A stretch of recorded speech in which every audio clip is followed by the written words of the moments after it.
lot of people ask me all the time, how did you make it? How did you make it? In my life, there have been lots of doors that closed. There I was homeless, there I was struggling, there I was hungry, trying to get this play off the ground. And I knew I had an idea, I knew I had something special, I knew I had something different.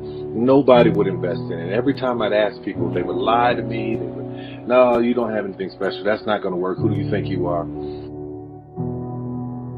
If there are people who are telling you what you can't do, this won't work, you won't be able to make it, that's not going to happen, don't listen to them. And don't worry about when doors start to close.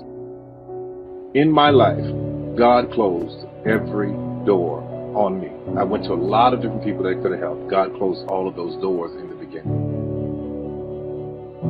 Sometimes in life, God wants your story to be such a miracle that He shuts down every avenue. Every door will be closed so that you can only go to Him for the answer. There is not one person, not even myself, that can claim that they made all of this happen for me. So many things had to fall in place. Me as a human being, I couldn't do it. I had to be in the right place at the right time, on the right street, on the right day. There is a strategic plan on your life when you pray and believe. Everything that is supposed to happen in your life will happen. If the doors are closing, there are times when it's God closing doors like a maze so that you're forced to go one way and only look to Him to know that it was Him that blessed you in your life. It was nothing but the grace of God. Nothing but the grace of God. You could go around giving your business card to people. You can go around knocking on doors and auditioning. You can do all of that every day of your life. You can plant seeds all day long. When a seed is planted in the ground, all you can do is water it. You cannot control the sunshine, you cannot control the weather, and you cannot control whether the locusts will come and try and destroy it. All you can do, water it and believe. That is what allowed me to be in this position right now. I would not stop believing. I planted my seed. I worked really hard. My only idea, my only focus was to do my one play. And I knew if I could get that to work, everything else would come to pass. If you spread the water across many, many seeds, you don't have as much water for one seed.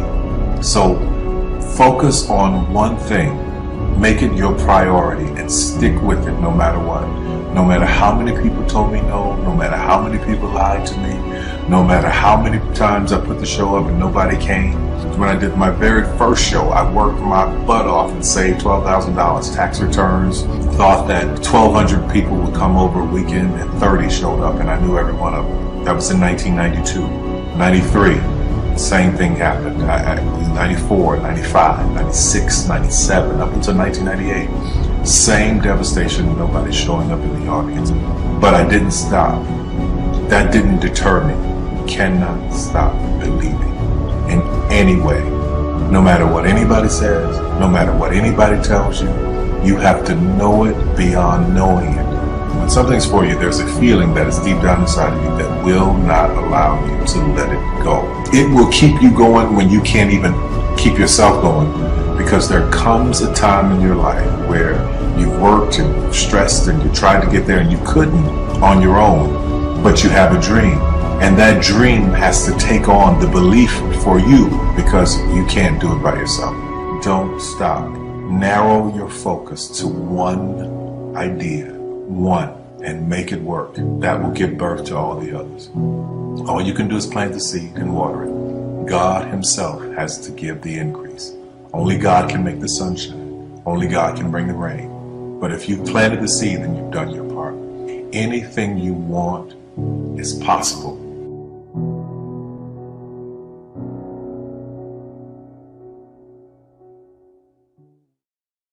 I was in my comfort zone.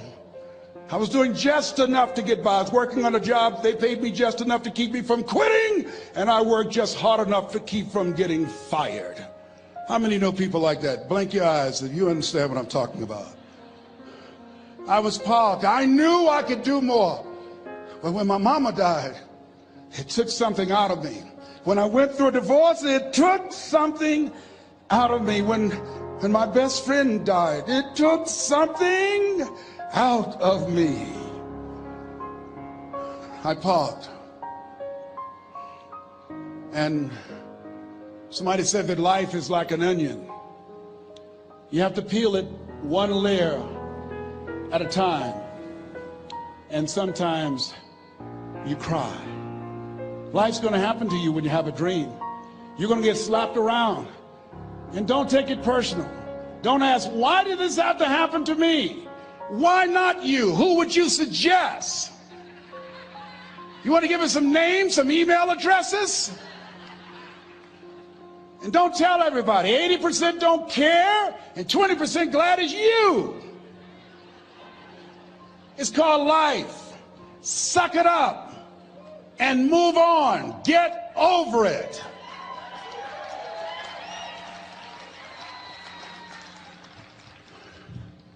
It happens to everybody. Here's the other thing: as you look at your goals and look at your dreams, when you're going through some stuff, repeat out to me, please. When things go wrong, don't go with them. Yes, write that down. When things go wrong, don't go with them. When you're working on a business deal, you're counting on some money. Someone said you will get the loan, and it falls through. You have an event, and the people that you thought would be there and support you, they don't come through. Or someone turns against you, or you get ripped off. It's going to happen to you. Happened to me. Someone stole all my products, my database, over 180,000 names and addresses. It's not personal. It's going to happen to everybody. It does. 8 out of 10 millionaires have been financially bankrupt. Walt Disney had 7. He filed bankruptcy 7 times and had 2 nervous breakdowns. It's called life. But I got a saying: when life knocks you down, try and land on your back, because if you can look up, you can get up. You've got the power in you to do that. You've got something special. You've got comeback power. Here's the other thing. Let us say together, it's possible. It's necessary. It's me. Yes, write that down. It's me. Take ownership for your life. Nobody can live your dream for you but you. Nobody's going to take care of your business like you. Stop coming up with excuses.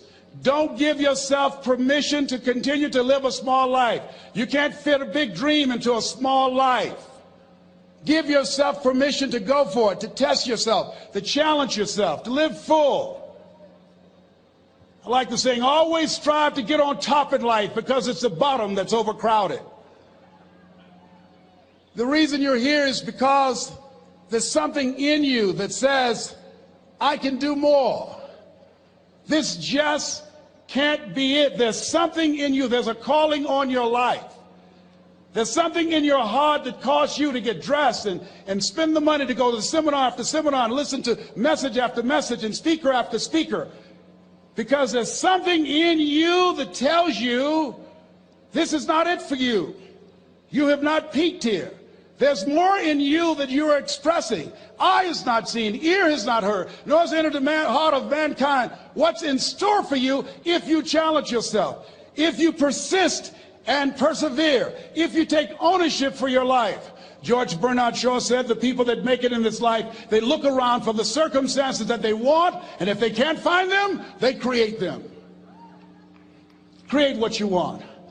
You have the power in you to do more than you can ever begin to imagine, to control your destiny, to make a difference in our children, to make a difference on the planet, to make an impact. Let us say together, it's me. And let us say together, it's hard. Say it like you know it. Say, it's hard. Ladies and gentlemen, it's hard. There are people who have seen their retirements taken away from them by the corporations that they work for. They were within 2 or 3 years of retiring, and they had it taken from them. The #1 entrepreneurs in this country now are senior citizens. The #1 employer, #2, McDonald's and Walmart. And there's nothing wrong with those jobs. I guarantee you those people did not have a plan to end up living their lives at the end of life with those types of jobs. And they didn't have a plan like you have and while you're investing in yourself, not to. And it's hard. There are people making choices between purchasing prescription drugs or paying for gas or a mortgage note. It's hard when you're working on a job for 20 years, 30 years, give them some good years, and then they come in and tell you, we've downsized. In other words, you're fired. And then you have to start all over again. How many of you know it's hard? Raise your hands, please. It's hard. And it's not fair. One of the things I like about T. Harv is he talks about work and investing in yourself. It's not fair when people are going up against that kind of stuff to tell them just think positive and be enthusiastic and everything will work out all right. Ain't that kind of party. It's hard. Life will put some knots on your head. I bought my first home for my mother. I was rushing, didn't know what I was doing, and I bought a home that had a lien against it. And they called me, Mr. Brown, yes, there's a lien against your property. We need $55,000 if you're going to stay there. Wait a minute, sir. I just bought this home. The guy told me there were no liens against it. I'm not the one that owe you the money. You should have checked that out, Mr. Brown. Come on. I called my attorney. We followed up. Yes, Les, there's a lien against the property. But he told me there were no liens. He lied, obviously. Oh, my God. He told me he wanted to help me because he admired the fact that I was buying this home for my mother and that he was adopted, and he identified with me. Les, he suckered you. He played you, man. So what? Well, would they take payment arrangements? What about $5,000 a month? They want all the money, Les. They want all the money, or you're going to have to get out. The house is going up for sheriff's sale. Do you have it? No, I don't have them. Can they give me some time? Tell them to give me 3 months, please. Give me 3 months. My mother's in her 70s, man. She has a bad heart. Don't do this to me. This is my dream. Don't do this, man. Please, let me talk to them. Les, I'm talking to their attorney. They don't want to talk to you. I've got to talk to their attorneys. Do you have the money? No. Will they give me 3 months? No. What about 2 months? No, Les. They want the money in 7 days. Oh, my God. Let me call you back. I'm not sure. And I walked the floors thinking, God, how could this happen to me? I got to figure this out, huh? I got to figure this out. And it seemed like the days are just ticking off, ticking off. Thursday, I had to call them and let them know. They called me, Les, do you have the money? No, I don't. Friday, you have to leave. The sheriff will be there. You're going to have to leave, Les. They're going to take my house. What about my down payment? You lost it, Les. You lost it. Okay. I got to go. Yes. I prayed, Lord, please, if you show me that you're real, if you're really real, you think Paul worked for you, you haven't seen anything. Don't let me lose this house and watch what I'll do for you. I was trying to cut a deal. Have you ever tried to cut a deal? It's amazing how spiritual you get when you get in trouble. You know what I mean? When I was diagnosed with prostate cancer, I was going to bed with the Bible and the Holy Quran and Science of Mind and Joel Goldsmith, everything I could find. I was praying to Jesus, Yahweh, Melchizedek, everybody. I was calling on everybody.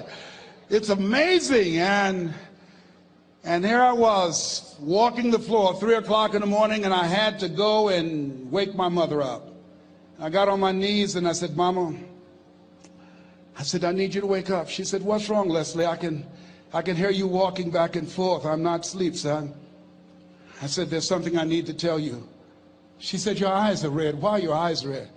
Because I feel so stupid now. Why? We got to move tomorrow. Why, Leslie?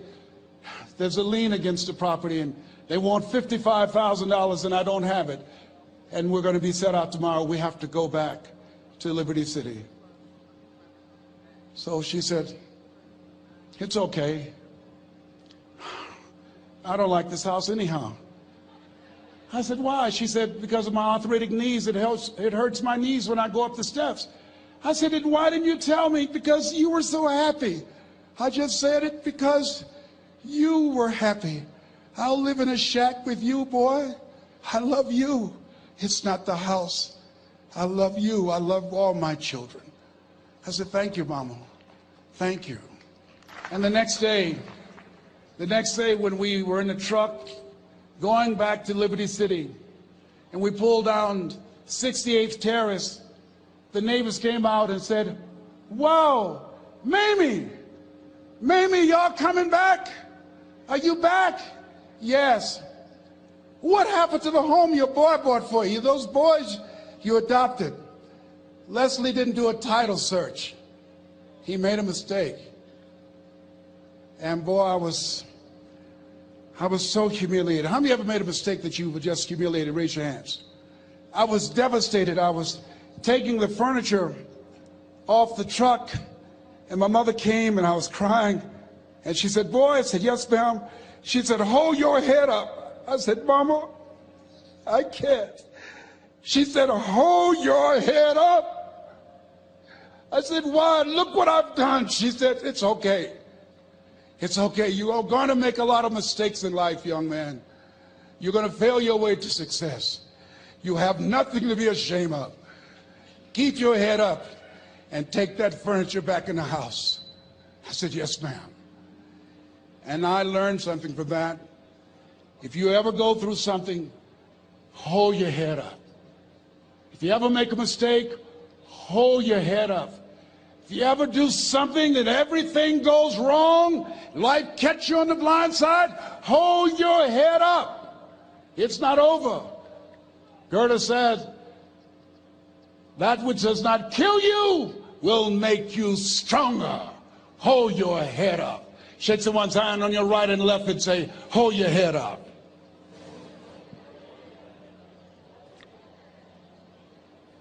Here's something else, ladies and gentlemen. Repeat after me, please. You got to be hungry. Everybody together, you got to be hungry. I'll never forget Mr. Washington said, Mr. Brown, yes, sir. What do you want to do with your life, young man? I said, sir, I want to be a disc jockey. He said, Mr. Brown? I said, yes, sir. He said, you got to be hungry. I said, what do you mean by that? He said, people that are hungry are willing to do the things today others won't do in order to have the things tomorrow others won't have. People that are hungry are willing to invest in themselves. People that are hungry will go to seminars and workshops. People that are hungry are always searching, always seeking higher ground. So how do you want to make it? I said, I want to be a disc jockey. He says, good. Here's what to do. He said, I want you to read 10 to 15 pages of something positive every day. He said, you don't get in life what you want, you get in life what you are. You must program yourself to success. He said, I want you to listen to Earl Nightingale and Zig Ziglar. Listen, faith comes by hearing and hearing and hearing. He said, I want you to change your relationships. And I don't want you to ever lose your hunger. I said, what do you mean by that? He said, people that are hungry are unstoppable. People that are hungry are no matter what people. They make it happen no matter what. He said, I want you to listen to Paul Harvey. Who is he? He's the world's greatest communicator. Success leaves clues, young man. Always listen and follow people who are doing what it is you want to do at the level you want to do it, and learn from them. I told T. Hobb when we were standing by the stage, I said, hey man, I want to work more with you. I want you to coach me. I want to learn from you. See, I found you're never too old to learn, and you're never too young to teach. Always have a thirst for learning. So I listened to Paul Harvey every day on the radio. While in school, I would go out and listen in his car. He gave me his keys. I was working to develop myself.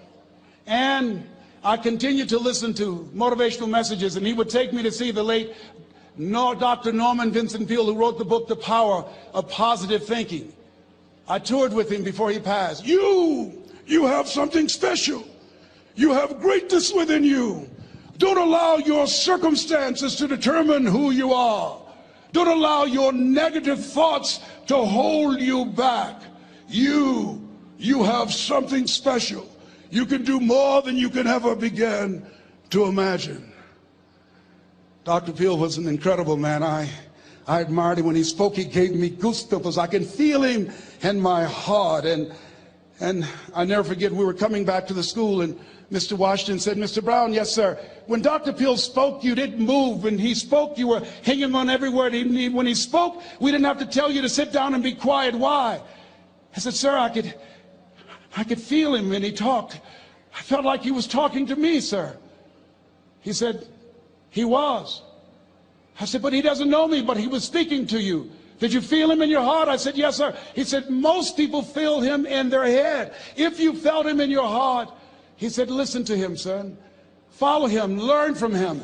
And I would go to seminars and workshops. Anywhere I would find where Dr. Peel was, I would be in the audience. I would drive 200 and 300 miles just to hear him speak.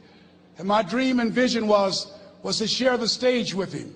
I thought about it. What is your goal? What is your vision? I want you to hold it in mind. There's some power in that, because when I became involved in speaking, I never forget, I got a call from Og Mandino, who wrote the book, The Greatest Salesman in the World. He said, Les, I'm stuck in Philadelphia. I need to be in Kankakee. Dr. Norman Vincent Peale is appearing. I can't make it. I heard you're in Chicago. I said, yes, I am. Can you go and open for me? I said, yes, man. Oh, my God. Dr. Peale, I said, yes, I'd love to do it. And I went there, and I came. I said, hi, I'm Les Brown. He said, you're not the band of renown? I said, no, I'm Mrs. Mamie Brown's baby boy. I'm here to speak. He said, come backstage. And his wife, Martha, was there. And she said, Papa, Les Brown is here, the speaker. And he said, Les Brown? Les Brown shoot for the moon? Because even if you miss, you'll land among the stars? I said, sir, that's my quote. I wrote you when I was in the 11th grade. I was a part of a special education class project. That's my quote. He said, I know. I end all my speeches with that quote. And Dr. Peel had a great sense of humor. A young man was backstage, and I had so many questions to ask him, and my mind froze up, and the young guy said, Dr. Peel, how old are you?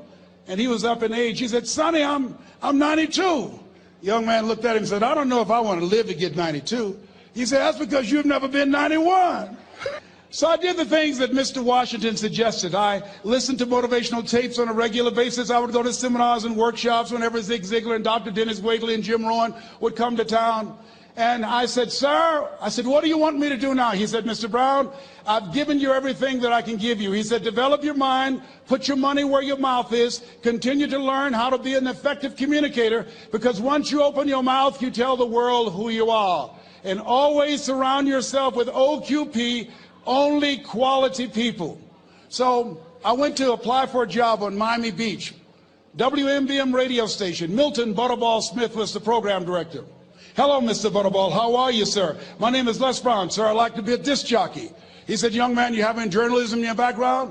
I said, oh, no, sir, I don't. You have any experience in broadcasting? I said, no, sir, but I practice all the time, sir. Let me audition for you, sir. Let me show you how good I am. All I need is a shot, sir. He says, no, we don't have any job for you. How many ever been rejected? Raise your hands, please. I was devastated. I went back and I told Mr. Washington, I said, Mr. Washington, they said no. He said, don't take it personally. Most people are so negative, they have to say no 7 times before they say yes. He said, you got to be hungry. Know your vitamin. Go back again. I said, yes, sir. Hello, Mr. Butterball. How are you, sir? My name is Les Brown, sir. I like to be a disc jockey. Young man, weren't you here yesterday? Yes, sir, I was. Didn't I tell you no yesterday? Yes, sir, you did. Then why are you back today? Well, sir, I didn't know whether or not somebody was laid off or somebody was fired, sir. Nobody was laid off or fired. Now, get on out of here. I came back the next day. Hello, Mr. Butterball. How are you, sir? My name is Les Brown, sir. I like to be a disc jockey. I know what your name is. Weren't you here the last 2 days? Yes, sir, I was. Didn't I tell you no the last 2 days? Yes, sir, you did. Why are you back? Oh, sir, I didn't know whether or not someone got sick or someone died, sir. No one got sick or died. No one was laid off or fired. Now, don't you come back here again. I came back the next day talking loud, looking happy like I was seeing him for the first time. I said, hello, Mr. Butterball, how are you? He looked at me with rage. He says, go get me some coffee. I said, yes, sir. My favorite book says, the greatest among you will be your servant. How many of you are serious about your goals and dreams? Raise your hands. Very good. Write this down. Provide more service than you get paid for.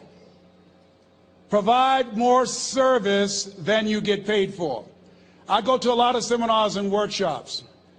And one of the things I know about T. Harv Eker, and when I was sitting in the class with Robert Ruppel and all of the other presenters, they hold themselves to high standards and they provide more information than anybody else in the industry, bar none. They hold nothing back because their commitment is for your success. And when you hold yourself to high standards, write this down, impact drives income. That's why you're here. Because the training, the seminars, been making a difference in your life. If they did not have impact, 200 or 300 people would be here, if that amount. Impact drives income. So I became the errand boy for the disc jockeys. I would go get their lunch and their dinner, and I would bring it to them in the control room, and I'd watch them working the control boards, knowing my time will come. Write this down. I expect to reach my goal. Yes, you want to operate with a spirit of expectation. I expect to reach my goal. So I started preparing for the next position. Never forget one quote that I heard. As you look at your life, you look at your goals and dreams. It's better to be prepared for an opportunity and not have one than to have an opportunity and not be prepared. If you expect to reach your goal, prepare yourself now. And so then pretty soon, the guys at the station, they begin to take a liking to me. Write this down. Build relationships. As you're aware, people deal with people that they know, like, and trust. And so they would say, Leslie, yes, sir. Come here, yes. Come outside. Who did this? Oh, your car? Yes. Who cleaned my car? I did, sir. I would wax their cars on the weekend, inside and out. How much do you charge? Oh, nothing, sir. I just wanted to help out. I was providing more service than I got paid for. I was building relationships. They said, whoa, look here. Donna Ross and the Supremes are coming to town. The Four Tops and the Temptations. Here are my car keys. Pick them up for me. Take them to the Fontainebleau Hotel on Miami Beach. I said, yes, sir. I would drive them all over Miami Beach in their big, long Cadillacs. I didn't have any driver's license, but I was driving like I had some. Then one day, it was a Saturday afternoon. A disc jockey by the name of Rockin' Roger was drinking while he was on the air. It was a Saturday afternoon, and I was the only one there. Rockin' Roger got so drunk, he could not complete the show. He started slurring his words. He's about to fall off the chair. And there I was, looking at him through the control room window, walking back and forth, young, ready, and hungry. I was saying, drink, Rock, drink. Drink, Rock. I'd have gone and get him some more if he'd asked me to. Then pretty soon the phone rang. It was the general manager, and I answered the phone. I said, hello? He said, young boy, this is Mr. Klein. I said, I know. He said, Rock can't finish his program. I said, I know. He said, would you call one of the other DJs in? I said, yes, sir. I said to myself, he must think I'm crazy. I called my mom and my girlfriend, Cassandra. I said, y'all come out on the front porch and turn up the radio. I'm about to come on the air.